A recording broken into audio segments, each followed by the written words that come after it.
For many consumers, choosing personal care products can mean compromise between what works and what's good for the environment. One local brand is trying to bridge that gap.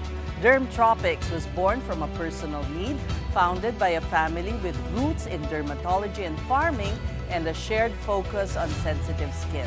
The brand builds on the use of virgin coconut oil, a locally sourced ingredient long known for its nourishing properties. It is now developed into dermatologist-tested, science-backed formulations. We put a spotlight on initiatives that move communities forward. Welcome to Sustainability.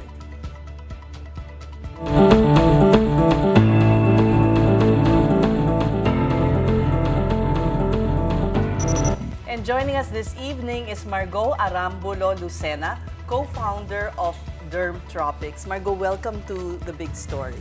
Thank you for having me.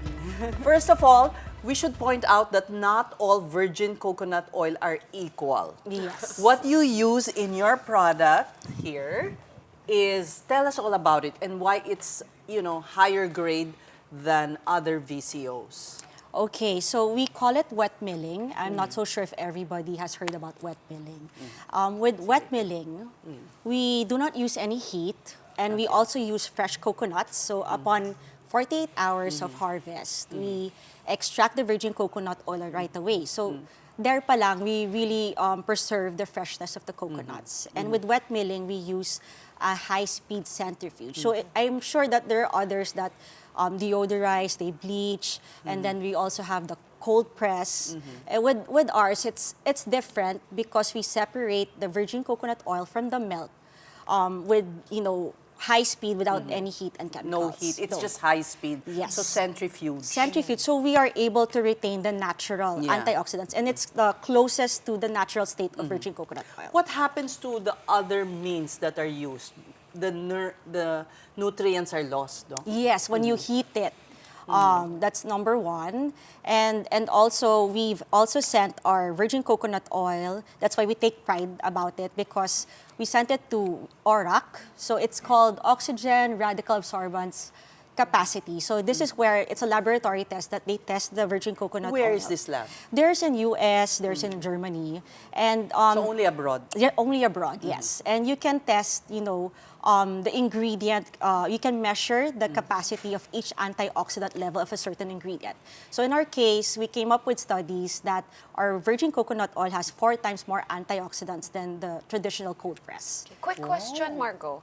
When we hear VCO, usually everyone's all about the cold pressed. Yes. Personally, I've not heard of wet milling. What is the key difference there? I can make it, actually. Oh, I can wow. do it. Yes, Yeah. actually, it's There's the a traditional traditional way. way. Yan talaga yung traditional way. Ang You can kep lang hand yung make oil. it. Yes, yes. If you make gata, magpipiga ka ng coconut. Oo. Di ba? Yes, ganon. And then you set it aside and it will separate So naturally. Parang yung gravitational sebo, force. So you Yeah. don't press, you don't Yeah. heat, just gravitational force. Yeah. But that's for like small batches. We started, yes, that way. But of You course, started that well, way? we tried, yes. But again, Yeah. it's not, How can sustainable. It's not sustainable. Yes. So and you can scale. you can't Yeah. scale. So, we try our best to produce more products. Okay. And this is the time that there's a lot of innovation right now to use a centrifuge that can really produce the same oil in 2 hours, as fast as 2 hours. And so the cold press, what is the downside of cold well, press? for me, there's nothing wrong with cold press. It's still good. It has a lot of nutrients. It's different in terms of, number one, again, as I mentioned, with a lot of cold press technology, they dry the copra, and they do this because they want to preserve the copra. They don't need to refrigerate it. And again, this is for like larger industrial supply chain, so that they can import, they can, it would So take kumbaga, days. na-degrade na yung Yes. nutrients, nag-escape na. Yes, and with wet milling, that's why we call wet, Yeah. because again, fresh. pa lang. Yeah. Fresh pa lang siya. Pero yung traditional is wet milled, fermented. You just allow it to... Yes, that's what To our ferment. coconut farmers have been doing before. Before it's industrialization. Yes, Yeah. yes. Okay. But where do you get your coconuts and who? Because I'm so interested because this is the highest VCO. Oo nga wet eh. milled. So, how many are given livelihood because of your product? Well, right, we started with working with around 10 farmers. So these are smallholder farmers, and each of them would have like around 2.5 to 3 hectares. And there are a lot maybe put it of coconut plantations up to 1,000 hectares in Mindanao. So, as you grow, you can still grow to working with 50 farmers, 100 farmers. So again, there are a lot of smallholder farmers that really need support because these are the farmers that, again, have small farms compared to the large coconut plantations. And sometimes they're not given the chance by the larger scale farming, and so this is where we come in, that we give them a chance that we get the coconuts. So, kinokontrata mo yung mga small farmers, so you buy all their products. Yes. Okay. And their incomes have improved Yes, because of what you do. when you supply, when you get from your smallholder farmers, you usually buy it at 3 times more expensive than your big ones. Yes. So, and again, Miko and I has always believed in this. My business This is partner. your husband? Yes. Who's Slash driver? business Yeah. Co-founder? Yes, naman. co-founder. He, again, I'm very grateful because we're so passionate about it. We really love our local products. We believe in our craftsmanship. We believe so much in our soil. My husband is actually also has his own farms in Davao. And that's where it started. Oh, He met a lot of okay. farmers who are also as passionate as him. He would also actually meet farmers from different countries like Japan who are very jealous about our soil. It's And they love our coconut. Proud. Actually, they love our coconut oil. And what is sad is we just export raw material. So this Yes. is what we should be exporting. Yes. Let's go Value to your added, product line value added. because Here, I'm Pao. really curious. Yeah. This is perfect for people with sensitive skin, Yeah. right? Yes. So some of the products are there. Maybe we can go through we- them one by Oh, one. sige. We- One by one. Ano yan? We call this our moisturizing trio. So because we have, actually this is our hero product. It started with my mom. My mom is a dermatologist and she had this soap bar for like during the 90s pa. Really? Yes. Yung She would binibenta sell niya it sa lang to her clients. Clients in her clinic. So parang kami, we were using this as kids already. We call it the unscented soap. But later on did we realize, Mama, virgin coconut oil pala to. And Miko knows a lot, about virgin coconut oil. And maybe it's about time that we actually, also make it available everywhere for our local consumers. Yes, because this is also good for the environment. Yes. I mean, the soap actually that you buy commercially, it has a lot of additives. Ingredients, yes. And then when when it drains into the water, marami ring Yes. nakaka-harm sa environment, Yes, right? exactly. Yeah. The lesser ingredients that you have, Yeah. it's all biodegradable ingredients. So what's in that soap? well, it's VCO lang. It's pure. We have 50% pure virgin coconut oil. We have glycerin, Okay. and of course the sodium hydroxide, Okay. and vitamin E to really, to people kasi still like that lather, the Yeah. Filipinos. Yeah, the they bula. really- So the medyo bula. parang yung malambot lang sa skin. ganon. Yes, oo. And it's cold processed. It's cold okay. process and still handmade actually. Okay. It says no heat applied on the box. It's too Yes. small for them to see, but read it out. Try it out. Yeah. We place so much text, to inform. to Yeah. inform that it's sulfate And to free, be paraben transparent. free. We try our best to be transparent. Yeah. Yes. Margaux, I'm curious. Your mom, you said, formulated the soap and you've been using it like probably forever. Did you improve on her formula or has she We been did. using this for this exact same formula? It's very similar. It's just that, of course, back in the 90s, there was only RBD by that time.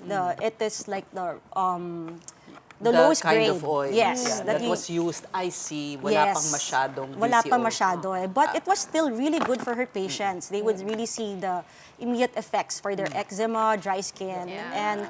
And then we transitioned later on to cold press because it was very famous.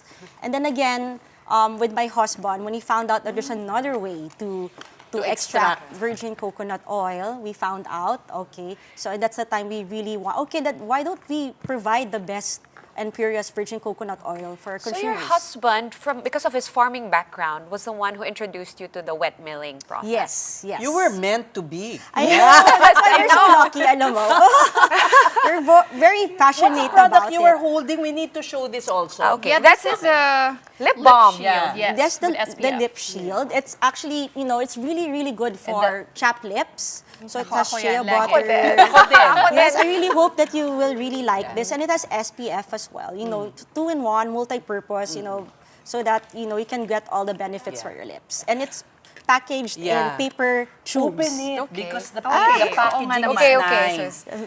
Your, And while- your packaging is biodegradable. Yes. This container. Yes. Pag tinapon, Pag tinapon siya sa landfill, there are studies that it biodegrades in 12 to 24 months in the landfill. So there's a certain bacteria and then heat, everything that it will will just disintegrate yes, there. yes. So you have a bar soap and you have a liquid soap. No, so we This have a is- full line. We started with the Okay. bar soap. Naubos. Oh, this is lotion. This is lotion. Oo. Actually, Sold out. naubos, na sold out. Hair care is Actually, really, online daw, that's a bad thing to happen. I know because a lot of people my are son says in messaging. the e-com, Yes, that's bad because you have to start again. Yes. Parang ganon. Yes, that's true. And yes, and yes. Parang the momentum na wawala. Tapos mawawala bigla. Oo. Yes, we experienced that. And 2026 is all about, you know, improving our production. We're increasing we're also growing our people, our team, so that we can, you know, keep up with the Keep demand. up with the demand. Yes, we Wow, have what to. a good problem I to know, have. Oh, it's a good problem to have. How is the DTI helping you? Yeah. Yes, no, DTI, DFA, they're really trying to, you know, promote local craftsmanship, local products. So how? For DTI, particularly for our brand, for beauty exporting, brands, right? For exporting, yes. They were able to organize the first trade show in Hong Kong. I'm not so sure if you heard about Cosmoprof. No. So it's a very famous international trade show where a lot different For wellness? for or? wellness, Yeah. for products, Cosmetics, I think, cosmetics, like from different countries. Cosmoprof. Cosmoprof, and we Prof. were able to join and attend last Because of the government year. support. Yes, it was free. Libre. Oo, Libre, yung otherwise you would booth. have to spend. Yeah. for- Yes, and it's very expensive, yes. And so I think that's the start. And I think it's going to be a yearly initiative as well. So, Beautiful. Kasi what also you said, you get accreditation for your farmers na organic sila. So that's why you can export, right? yes, Yeah, we make so- sure, yes, to use Mahal yan. USDA organic. Yeah. Yes. So government can also support siguro Yes, there. I no? hope, Help you know- producers Yeah. get that accreditation. It's expensive and you have to renew every year ba? Yes, yes. And it just so happened, like, again, these smallholder farmers, their farms are heritage farms. It's being passed on to them. So, ito talaga yung tutong organic. So, you don't need to use synthetic fertilizer to really Yeah. up the Kasi kung harvest. massive plantation, they Wala use na eh, meron na. yes. How many Wala nang trees do cares. you get coconut oil from? I'm just curious if you have like a rough figure. Ilang how many trees daw ang hectares?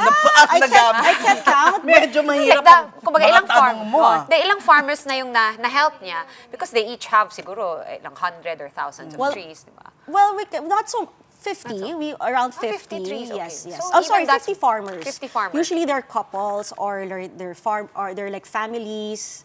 So there. They own, again, the maximum that they can own are like 2.5 to 3 hectares. Okay. So again, there are a lot. And you in- want in them to Mindanao. keep their farms because some are, selling it because they're giving up on farming, diba? Actually, yes, that's what they're telling us. Like, their children, want something different. They don't want to do farming. Yeah. So, yes, it's also a challenge to keep up with, the organic farming.